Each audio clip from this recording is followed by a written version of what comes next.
ახალგაზრდა კულტურა დღეს სომეხთა სამოციქულო მართლმადიდებელი წმინდა ეკლესია აღდგომის დღესასწაულს აღნიშნავს. ამ დღესთან დაკავშირებით წმინდა ეჯმიածინის სახელობის ეკლესიაში ლიტურგია სრულდება. სადღესასწაულო ლიტურგიაზე მოციქულთა წერილები და სახარება იკითხება. ხოლო წმინდა ეჯმიածინის ეკლესიაში საზეიმო წირვა 11 საათზე დაიწყება, სადაც დაგეგმილია მთავრობის წევრების მისვლაც.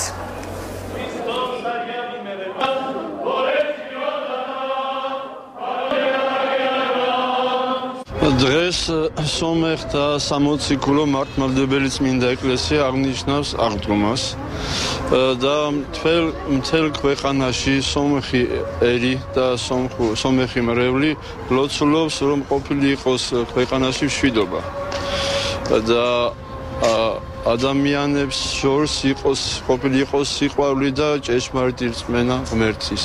დასრულდა საქართველოს ყველა მაცხოვრებელს მართლმადიდებლო წინასწარმეტყველო სომხურად უკვე დადგა და ერთს ვიტყვი, რომ სომხებისთვის, როგორც ერისთვის და სახელმწიფოსთვის აღდგომის დღესასწაული არის ერთ-ერთი უმნიშვნელოვანესი დღესასწაული.